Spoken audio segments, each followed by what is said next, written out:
Bismillahirrahmanirrahim. Assalamualaikum warahmatullahi wabarakatuh.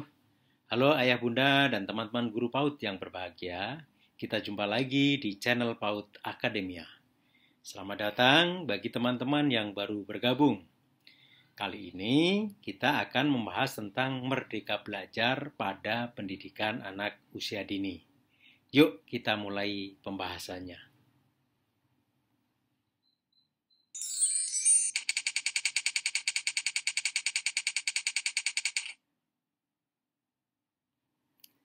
Karena yang pertama, manusia makhluk aktif yang memiliki kemauan dan pikiran masing-masing. Tanpa bantuan siapapun, sebenarnya anak tetap akan belajar. Peran pendidikan adalah agar proses belajar lebih terarah dan terbimbing. Kedua, manusia terlahir sudah membawa berbagai potensi. Potensi inilah yang perlu dikembangkan. Ketiga, tujuan pendidikan adalah membantu berkembangnya potensi bawaan menjadi kompetensi yang berguna. Kompetensi inilah nantinya yang akan saling melengkapi dalam kehidupan nyata. Mereka akan menekuni profesi masing-masing sesuai dengan bakat dan minatnya. Yang keempat, kebutuhan dan cara belajar anak bersifat unik, sehingga tidak boleh diseragamkan. Perbedaan ini membutuhkan perlakuan yang berbeda-beda pula. Dan yang kelima, pengembangan kreativitas anak membutuhkan kebebasan psikologis. Kreativitas adalah puncak kecerdasan seseorang yang dampaknya memberi manfaat bagi sesama.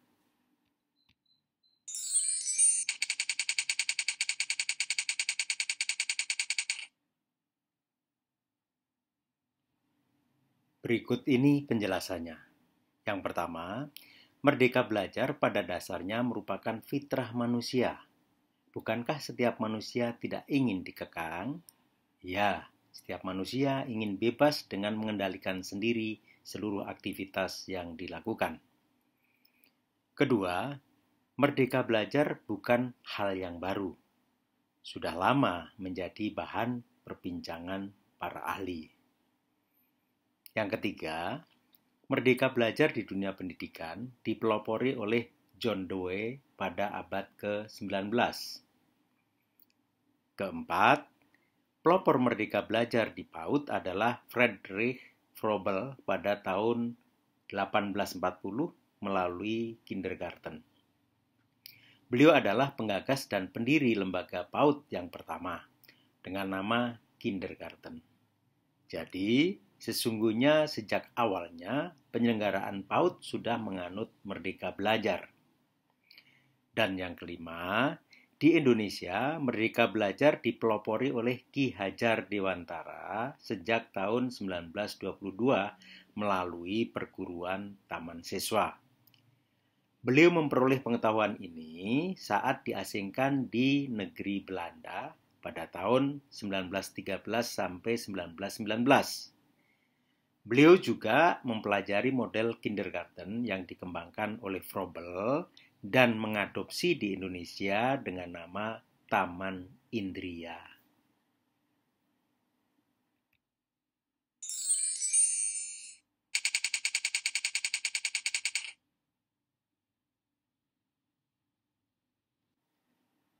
Merdeka belajar bermakna, yang pertama, kegiatan belajar yang sesuai dengan fitrah manusia, yaitu tanpa tekanan psikologis.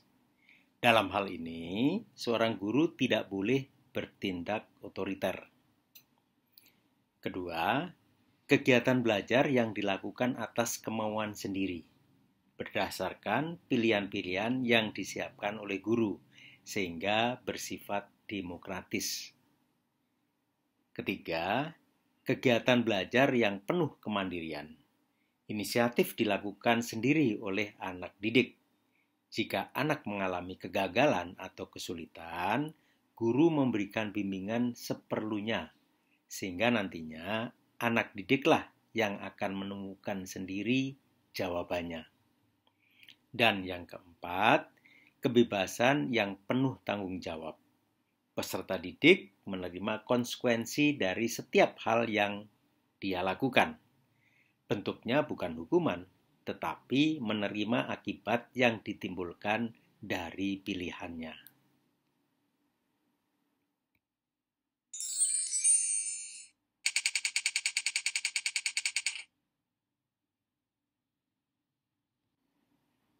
Ya, karena anak usia dini juga belajar. Belajar itu sesungguhnya merupakan kebutuhan setiap manusia. Kebutuhan ini dapat berupa tuntutan hidup maupun tuntutan zaman. Sejak lahir, anak sudah mulai belajar sendiri. Anak belajar merangkak, berjalan, dan kemampuan lain karena didorong oleh kebutuhan seperti yang dilakukan oleh orang dewasa. Anak usia dini belajarnya melalui bermain, karena dunia anak adalah dunia bermain. Semua hal dapat dijadikan ajang untuk bermain oleh anak. Kemerdekaan pada anak diberikan dengan memberikan kebebasan memilih kegiatan. Ya, orang tua yang bijak akan selalu memberi pilihan kepada anak. Kemerdekaan juga diberikan dengan memberi anak waktu yang cukup untuk bermain. Waktu yang cukup menjadikan anak puas dan gagasannya tuntas.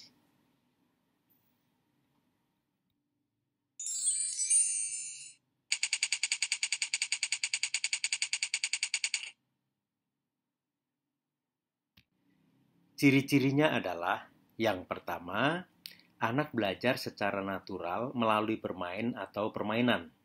Kegiatan belajar bersifat kelompok atau individual, bukan klasikal.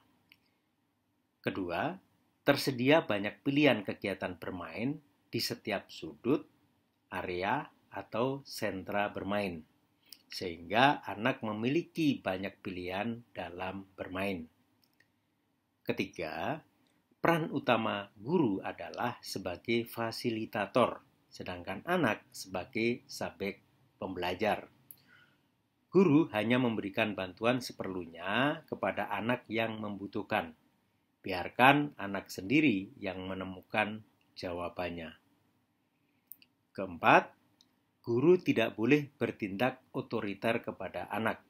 Tidak boleh ada paksaan untuk mengerjakan sesuatu seperti LKS pada anak. LKS hanya boleh sebagai pilihan kegiatan. Dan yang kelima, ada kerjasama yang baik antara guru dan orang tua. Dengan demikian, antara perlakuan di sekolah dan di rumah sejalan.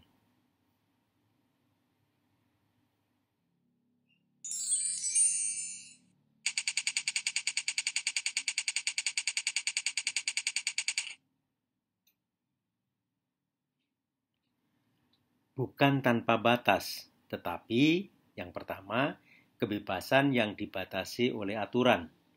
Aturan itu merupakan tatanan hidup, demikian pula di lembaga pendidikan. Kedua, kebebasan dengan penuh tanggung jawab. Setiap pilihan kegiatan mengandung konsekuensi. Konsekuensi ini menjadi tanggung jawab anak. Misalnya, anak menumpahkan air, maka konsekuensinya adalah anak harus membersihkan kembali, bukan menjewer. 3. Kebebasan yang disertai kemandirian. Setiap anak dituntut aktif, berinisiatif, dan mandiri dalam melakukan sesuatu. Keempat, kebebasan dengan menghargai hak orang lain. Kebebasan ini milik bersama, sehingga harus menghargai kebebasan yang dimiliki orang lain. Dan yang kelima, kebebasan yang adil dan bijaksana. Artinya, bukan kebebasan yang semena-mena.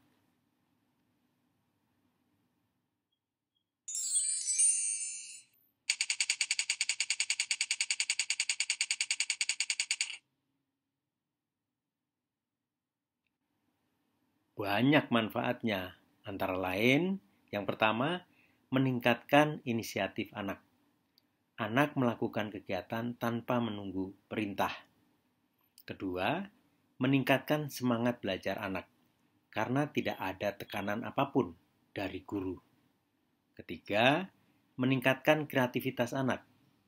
Hasil penelitian menunjukkan bahwa kebebasan psikologis mendorong munculnya kreativitas.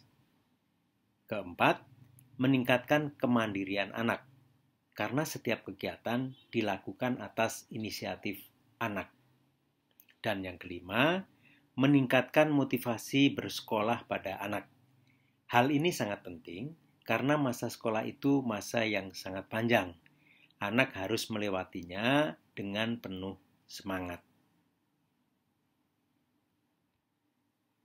Ayah, bunda, dan teman-teman guru PAUD yang saya banggakan, seperti biasa, sebagai bahan evaluasi untuk mengetahui sejauh mana tingkat pemahaman kita terhadap materi pada video ini, silakan jawab pertanyaan berikut ini.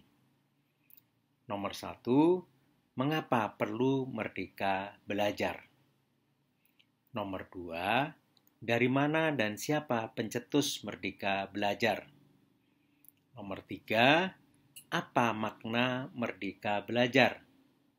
Nomor 4, apakah merdeka belajar itu juga untuk anak usia dini? Nomor 5, apa ciri-ciri merdeka belajar pada PAUD? Nomor 6, apakah merdeka belajar itu berarti bebas tanpa batas? Dan nomor 7, apa manfaat merdeka belajar untuk anak usia dini? Apabila teman-teman masih ragu dalam menjawab, coba dengarkan sekali lagi video ini secara lebih cermat. Semoga pengetahuan ini bermanfaat.